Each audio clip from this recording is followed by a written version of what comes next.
नमस्कार सर्वांना. माझं नाव सिमरन केलकर. जसं आपण सर्वांना माहीत आहे, मुंबई ही आर्थिक राजधानी आहे. इथे लोकसंख्येचा ओघ नेहमी वाढत असतो. म्हणूनच मुंबईच्या शेजारी 1990 साली एक नवीन शहराची पायाभरणी चालू झाली. आज आपण बघतो मुंबई आणि नवी मुंबई या परिसरामध्ये जमिनीमध्ये मोठ्या प्रमाणात गुंतवणूक केली जात आहे. ही गुंतवणूक आपल्यासाठी कशी फायद्याची आहे आणि हे योग्य प्रकारे कशी करावी याबाबत मार्गदर्शन करण्यासाठी आपल्यासोबत सिटी प्रॉपचे संचालक माननीय श्री गणेश शेलके सर उपलब्ध आहेत. या विषयावर आज आपण चर्चा करूया. नमस्कार सर. तर आपला पहिला प्रश्न असा आहे की प्लॉट मध्ये गुंतवणूक करणे हे योग्य आहे की अयोग्य आणि का? जसं की तुम्ही जो प्रश्न विचारताय की प्लॉटमध्ये गुंतवणूक करणं योग्य की अयोग्य, तर नक्कीच मी सांगेल की प्लॉटमध्ये गुंतवणूक केलेली ही कधी योग्यच असते, फायदेशीर असते. कारण की आपण जर आज बघितलं तर मुंबई हा जो बेल्ट आहे, म्हणजे आर्थिक राजधानी आपण ज्याला बोलतो, इथे आपण कुठल्याही नामांकित जर बिल्डरचं जर उदाहरण घेतलं, तर त्यांची जी काही सुरुवात असते, ती ही भूखंडापासूनच होते. म्हणजे नक्कीच प्लॉटपासून होते.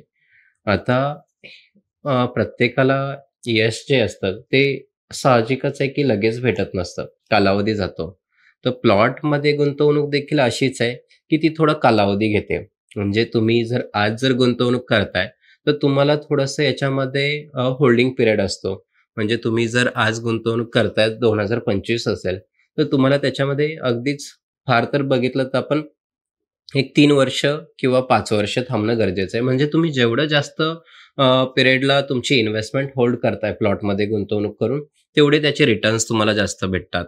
आणि म्हणजे कुठलीही गुंतवणूक आपण जर बघितलं, तर प्लॉटच्या आज जर आपण जर बघितलं, तर प्लॉट हे आपल्याला अगदीच ₹2.5 लाख, ₹5 लाख अशा वेगवेगळ्या प्राइसिंगमध्ये आपल्याला प्लॉट बघायला भेटतात, ज्याची गुंतवणूक आपण करू शकतो. की नवी मुंबईचं एक आत्ताच टाइम्स ऑफ इंडियामध्ये आपण जर चेक केलं असेल की 1 ऑगस्टची न्यूज या पद्धतीची होती की नेरूळ सारख्या ठिकाणी सेक्टर 28ला 1 गुंठ्याचा भूखंड म्हणजे सिडको टेंडर प्लॉट प्रमाणे जर आपण जर बघितलं, तर एक भूखंडाची किंमतची जी काही विक्री आहे किंवा बोली लागते ती जवळपास 7.5 करोड 1 गुंठा लागते.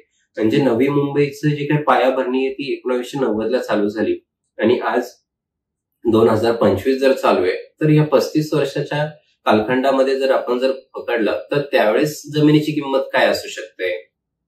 200, 500, 1000 जी काही किंवा हजारात असेल किंवा लाखात असेल. परंतु आज जर ती किंमत जर बघितली तर 35 वर्ष म्हणजे खूप मोठा पिरियड नाहीये.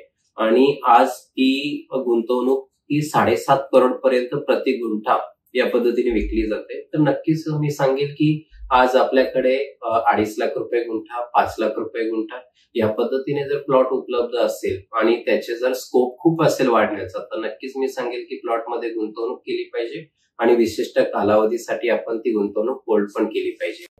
पण आपण याचीच जर कंपॅरिझन जर फ्लॅट सोबत जर केली, तर फ्लॅट हे असं आहे की अपार्टमेंट सोबत जर केली, तर याच्यामध्ये आपल्याला असं समजून येईल की फ्लॅटची जी गुंतवणूक स्टार्ट होते ही कदाचित 50 लाखापासून किंवा त्याहूनही पुढे चालू होते.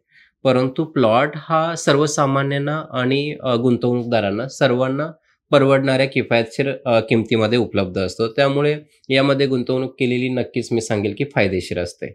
जसं सर तुम्ही म्हटलं की प्लॉटची गुंतवणूक ही तर योग्य असते, पण सगळ्यात मोठा प्रश्न आहे की आज आपण प्लॉटची गुंतवणूक ही कुठे करावी, काय एरिया असावा किंवा काय लोकेशन असावं? नक्कीच तुमचा पहिला जो प्रश्न होता त्यासारखाच हा देखील प्रश्न तितकाच महत्त्वाचा आहे. कारण की गुंतवणूक ही योग्य ठिकाणी केली तरच त्याचा आपल्याला योग्य परतावा भेटू शकतो. आणि गुंतवणुकीसाठी मुंबईसारखं लोकेशन सोडून मला तर वाटत नाही की दुसरं कुठलं लोकेशन योग्य असेल म्हणून. पण आज आपण बघताय की मुंबई असेल किंवा नवी मुंबई असेल, हे ओव्हर क्राउडेड सिटी ऑलरेडी झालेलं आहे. मग आज आपण बघतोय की महाराष्ट्र गव्हर्नमेंटच्या अनुषंगाने थर्ड मुंबईची निर्मिती चालू आहे. आपण सर्वांनी त्याबद्दल बऱ्याच माध्यमांमधून ऐकलंही असेल आणि बघितलंही असेल. तर जिथे की मुंबई आहे, आणि जिथे नवी मुंबई आहे आणि या दोघांच्या जवळपासच जर तिसरी मुंबई जर डेव्हलप केली जात असेल, तर आपल्याला इतर कुठे डेव्हलपमेंट शोधण्याची किंवा इन्व्हेस्टमेंटसाठी, गुंतवणुकीसाठी एरिया लोकेशन शोधायची मला तरी वाटत नाही की गरज असेल म्हणून. कारण की एरिया लोकेशन म्हटलं तर प्लॉटची गुंतवणुकीसोबत येतं की ट्रान्सपोर्टेशन. आणि महाराष्ट्र गव्हर्नमेंट जर बघितलं तर ट्रान्सपोर्टेशनवरती एवढं चांगलं इन्व्हेस्ट करतंय, एवढं त्याला डेव्हलप करतंय की नवी मुंबई इंटरनॅशनल एअरपोर्ट असेल किंवा अटल सेतू असेल, लोकल ट्रेनची सुविधा असेल, मेट्रो असेल, कॉरिडॉर असेल, या सगळ्या गोष्टी आपण बघतोय की ह्या मुंबई आणि मुंबईच्या उपनगरांमध्ये, आजूबाजूच्या एरियामध्ये आपल्याला बघायला भेटतात की ह्या होतायत आणि झालेल्या आहेत. त्यामुळे ट्रान्सपोर्टेशनमुळे प्लॉट धारकांना रिटर्न्स खूप चांगल्या पद्धतीचे भेटतात. कारण की दळणवळण जर सोपं झालं तर व्यापार वाढतो आणि व्यापार वाढला म्हणजेच लँडच्या ज्या तुमच्या आजच्या किमती आहे, ह्या वर्षागणिक ज्या आहेत ह्या वाढतच राहतात. त्यामुळे लोकेशनसाठी मी तुम्हाला पुन्हा एकदा सांगेल की थर्ड मुंबई, जे की 124 गावांचा एक MMRDA कडून मास्टर प्लॅन त्याचा तयार केला जातोय. त्यामध्ये आपण गुंतवणूक केलेली नक्कीच फायदेशीर असेल. तर सर, आपला पुढचा प्रश्न असा आहे की प्लॉट जो आपण घेतोय हे कसा व्हेरीफाय करावा आणि कोणती काळजी घेतली पाहिजे? जसं की प्लॉटमध्ये गुंतवणूक करताना बऱ्याचशा गोष्टी आणि बाबींचा विचार केला पाहिजे त्यामध्ये. प्लॉट आला म्हणजे डॉक्युमेंट्स येतात. जसं की आपण जर बघितलं तर कुठलाही प्लॉट जर घेत असेल तर त्याचा एक सातबारा असतो आणि सातबारा असतो म्हणजे त्याचे सर्व फेरफार असतात. त्याला आपण म्युटेशन एंट्री बोलतो. म्युटेशन एंट्री म्हणजे हे तुमचं एक प्रकारे जर बघितलं तर सातबाऱ्याचं जेव्हापासून ओरिजिन बोलू शकतो, जेव्हापासून आपण सातबारा स्टार्ट होतोय, म्हणजे त्याचा फर्स्ट वारसदार जो कोणी असेल तिथून पुढे ज्या पद्धतीने त्याच्यामध्ये जे काही बदल होत गेले, जमिनीची खरेदी विक्री असेल किंवा त्याची वंशावळ असेल किंवा त्याचे वारसदारांचे नाव लागले असेल किंवा खरेदी विक्री जे काही झालं असेल, या सर्व गोष्टी आपल्याला सातबाऱ्यावरती माहिती पडतात. मग काळजी घेण्यासारखं काय की आपण सर्व फेरफार जे आहे ते व्यवस्थित समजून घेतले पाहिजे. आता नक्कीच फेरफार हे आपण सर्वसामान्य व्यक्ती समजून घेऊ शकतोच असं नाही. तर त्यासाठी आपण कायदेशीररित्या एखादा जो कोणी ॲडव्होकेट आपल्या परिचयाचा असेल, त्याच्यामार्फत आपण सर्च रिपोर्ट काढणं गरजेचं आहे.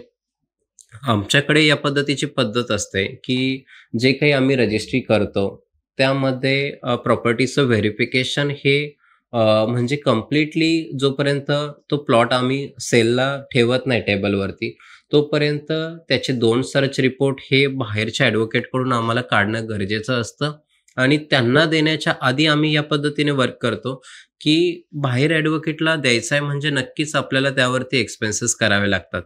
तर इन हाऊस आमचे जे काही ॲडव्होकेटची टीम आहे किंवा मी आहे, हे सर्व एकदा व्हेरिफाय करतात, की हा सर्च रिपोर्ट खरंच आपल्याला बाहेर सर्चसाठी, टायटल क्लिअरसाठी देणं गरजेचं आहे का? जर आमची प्राथमिक त्यातली पडताळणी जर योग्य झाली आणि आपली जी इन हाऊस टीम आहे ॲडव्होकेटची, त्यांच्याकडून जर पडताळणी योग्य झाली, तर आपण बाहेरून देखील या प्रॉपर्टीचे 2 सर्च रिपोर्ट काढत असतो, पेपर नोटीस करत असतो. फक्त सातबारा बघणं योग्य नाहीये. तर त्यामध्ये हा सातबारा कुठे येतोय? त्याचं लोकेशन काय आहे? तो एखाद्या डोंगरावरती येतोय का? खाडीमध्ये येतोय का? अशा बऱ्याच गोष्टी असतात. त्या बघणं गरजेचं आहे. नाहीतर आपल्याला कमी पैशात प्रॉपर्टी भेटते म्हणून कुठलीही प्रॉपर्टी घेणं हे कधीही योग्य नसेल. कारण की माझं असं मत आहे, की सपोज तुम्हाला 2.5 लाखाला जरी एखादा प्लॉट भेटतोय, तर काही सर्वसामान्य माणसाला 2.5 लाख रुपयाची सेव्हिंग करायला देखील काही कालावधी लागतो. कोणाला एका दिवसातही कमवता येतात, काहींना आपल्याला त्याच्यासाठी 2-4 वर्ष सेव्हिंग करत राहावं लागतं. तेव्हा कुठं जाऊन ते आपल्याकडे प्लॉट घेण्यासाठी येऊ शकतात. मग ह्या सगळ्या गोष्टी ज्या आहेत, त्या आपण एक खात्रीशीर कंपनीकडूनच व्यवहार केलेला कधीही चांगला असेल, की ज्यांच्याकडून आपल्याला 2 सर्च रिपोर्ट, आकारफोड पत्रक असेल किंवा वंशावळ असेल, फेरफार असतील, ह्या सगळ्या गोष्टी जर प्रॉपर येतायत, तर आपण तिथे नक्की गुंतवणूक केली पाहिजे. यामध्ये तुम्ही जसं बोलताय, की सातबारा विकत घेताना किंवा प्लॉट खरेदी करताना विशेषतः काळजी कोणती घ्यावी? तर बऱ्याच वेळेस काय होतं, की आपण जागा खरेदी करण्यासाठी जातो. परंतु आपण सातबाऱ्यावरती जे काही नाव आहे, सपोज 10 नाव आहे किंवा 2 नावं जरी असेल किंवा जे काही नावं असतील, आपण कधी हे व्हेरिफाय करत नाही की सातबाऱ्यावरती 10 नावं आहेत, परंतु शेतकरीच आलेले नाही आहेत. आपण फक्त जातोय तिथे किंवा बायोमेट्रिक करून येतोय. तर बरेचसे प्रकार असतात, म्हणजे पॉवर ऑफ अटर्नी घेतली जाते. तर मी माझ्या इतरही व्हिडिओमध्ये आधीपासूनही मी सांगितलेलं आहे की पॉवर ऑफ अटर्नीद्वारे जर आपण खरेदी विक्री करत असाल तर आपल्यासोबत नक्कीच फसवणूक होऊ शकते. कारण की ज्याची जमीन आहे तो पुढे आलेला नाही आहे, त्याची पॉवर कोणीतरी एखाद्या व्यक्तीने घेतली आहे किंवा तुम्ही जमीन घ्यायला जाताय आणि तुम्ही सुद्धा स्वतःची फक्त पॉवर देतायत. तर तुमची आणि फार्मरची, शेतकऱ्याची गाठभेट होत नाहीये. तुम्ही व्हेरिफाय करत नाहीये की नक्की तोच शेतकरी आहेत का? आणि सातबाऱ्यामध्ये 10 लोकांची नाव आहे, त्यामध्ये सपोज एकच किंवा 2च फक्त रजिस्ट्रेशनला येत असेल तर अशा देखील खरेदी होतात आणि त्या व्हॅलिड देखील आहे. पण त्यामध्ये जी मानसिकता असते ती जर चुकीची असेल तर मग आपल्यासोबत नुकसान होऊ शकतं किंवा आपल्यासोबत गैरव्यवहार होऊ शकतो. कारण की अविभाजित हिस्सा क्षेत्र मोठ्या प्रमाणावरती आज आपण बघतोय की महामुंबईमध्ये, थर्ड मुंबईमध्ये मोठ्या प्रमाणावरती अविभाजित हिस्स्याची खरेदी विक्री चालते. पण या अविभाजित हिस्स्यामध्ये आपल्याला हे कळत नाही की समोरच्याने जमीन किती विकली आहे आणि आपण ज्या व्यक्तींनी जमीन घेतली आहे ती नक्की किती घेतली याचं कुठंही प्रमाण लिहिलेलं नसतं. म्हणजे तुम्ही फक्त सातबाऱ्यावरती तुमचं नाव येऊ शकतं, परंतु त्यात आपल्याला मालकी हक्क किती गुंठ्याची विक्री करण्यासाठी आला होता आणि आपल्याला किती भेटले याचं कुठेही प्रमाण नसतं. आणि काळजी म्हणजे आजकाल आपण रायगड जिल्ह्यामध्ये बघितलं तर 16 गुंठ्याचं खरेदी खत जर करतोय आपण तर हे सेपरेट खरेदी खत मानलं जातं. पण बऱ्याचशा ठिकाणी काय होतं की प्रत्येकजण 16 गुंठ्याची खरेदी करत नाही. म्हणजे कोणाला 2 गुंठे, 4 गुंठे खरेदी खत करायचे असतात.